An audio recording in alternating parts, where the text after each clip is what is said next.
राधे राधे दोस्तों, आज मैं बताऊंगी कि राधा रानी की मृत्यु कैसे हुई और भगवान श्री कृष्ण ने अपनी बांसुरी क्यों तोड़ दी। जब भी प्रेम की बात होती है तो श्री कृष्ण राधा के प्रेम की मिसाल सबसे पहले आती है। राधा श्री कृष्ण के प्रेम को जीवात्मा और परमात्मा का मिलन कहा जाता है। राधा श्री कृष्ण का बचपन का प्यार थी। श्री कृष्ण जब 8 साल के थे तब दोनों ने प्रेम की अनुभूति की। राधा श्री कृष्ण के दैवीय गुणों से परिचित थीं। उन्होंने जिंदगी भर अपने मन में प्रेम की स्मृतियों को बनाए रखा। यही उनके रिश्ते की सबसे बड़ी खूबसूरती थी। कहा जाता है कि श्री कृष्ण को केवल 2 ही चीजें सबसे ज्यादा प्रिय थीं। ये दोनों चीजें भी आपस में एक दूसरे से गहराई से जुड़ी हुई थीं, बांसुरी और राधा। कृष्ण की बांसुरी की धुन ही थी जिससे राधा श्री कृष्ण की तरफ खींची चली गई। राधा की वजह से श्री कृष्ण बांसुरी को हमेशा अपने पास ही रखते थे। भले ही श्री कृष्ण और राधा का मिलन नहीं हो सका, लेकिन उनकी बांसुरी उन्हें हमेशा एक सूत्र में बांधे रही। श्री कृष्ण के जितने भी चित्रण मिलते हैं उनमें बांसुरी जरूर रहती है। बांसुरी श्री कृष्ण के राधा के प्रति प्रेम का प्रतीक है। भगवान श्री कृष्ण से राधा पहली बार तब अलग हुई जब मामा कंस ने बलराम और कृष्ण को आमंत्रित किया। वृंदावन के लोग यह खबर सुनकर दुखी हो गए। मथुरा जाने से पहले श्री कृष्ण राधा से मिले थे।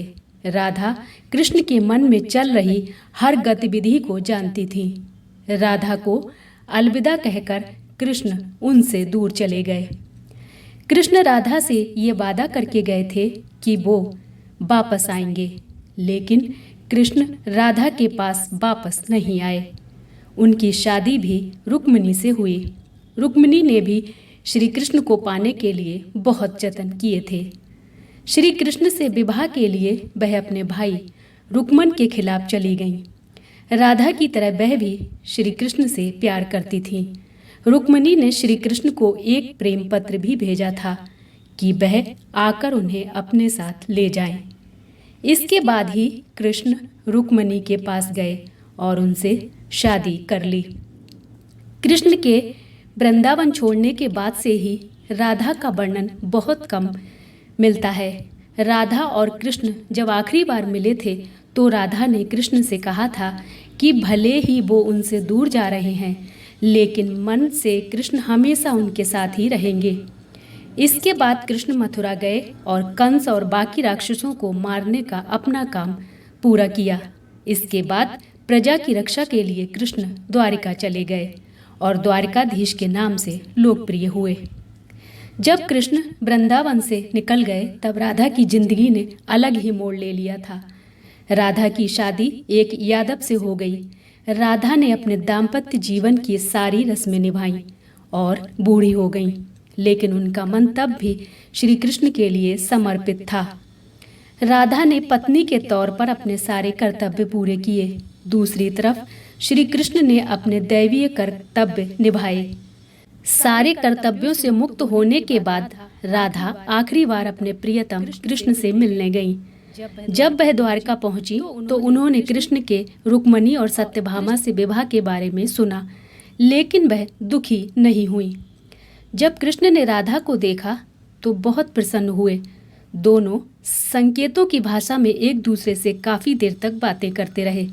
राधा जी को कान्हा की नगरी द्वारका में कोई नहीं पहचानता था। राधा के अनुरोध पर कृष्ण ने उन्हें महल में एक देविका के रूप में नियुक्त किया।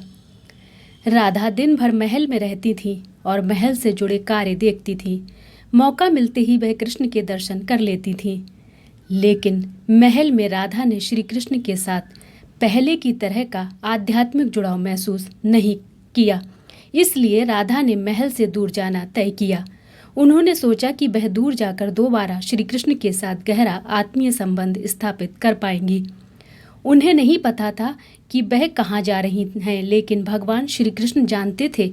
धीरे धीरे समय बीता और राधा बिल्कुल अकेली और कमजोर हो गईं। उस वक्त उन्हें भगवान श्री कृष्ण की आवश्यकता पड़ी। आखिरी समय में भगवान श्री कृष्ण उनके सामने आ गए। कृष्ण ने राधा से कहा कि वह उनसे कुछ मांगे, लेकिन राधा ने मना कर दिया।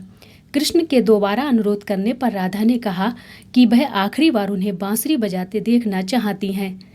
श्री कृष्ण ने बांसुरी ली और बेहद सुरीली धुन में बजाने लगी। श्री कृष्ण ने दिन रात बांसुरी बजाई, जब तक राधा आध्यात्मिक रूप से कृष्ण में विलीन नहीं हो गई। बांसुरी की धुन सुनते सुनते राधा ने अपने शरीर का त्याग कर दिया। हालांकि भगवान कृष्ण जानते थे कि उनका प्रेम अमर है, बावजूद इसके राधा की मृत्यु को वो बर्दाश्त नहीं कर सके। कृष्ण ने प्रेम के प्रतीकात्मक अंत के रूप में बांसुरी तोड़कर झाड़ी में फेंक दी। उसके बाद से श्री कृष्ण ने जीवन भर बांसुरी या कोई अन्य वाद्य यंत्र नहीं बजाया। कहा जाता है कि जब द्वापर युग में नारायण ने श्री कृष्ण का जन्म लिया था, तब माँ लक्ष्मी ने राधा रानी के रूप में जन्म लिया था, ताकि मृत्यु लोक में भी वे उनके साथ ही रहें। राधे राधे। जय श्री कृष्ण।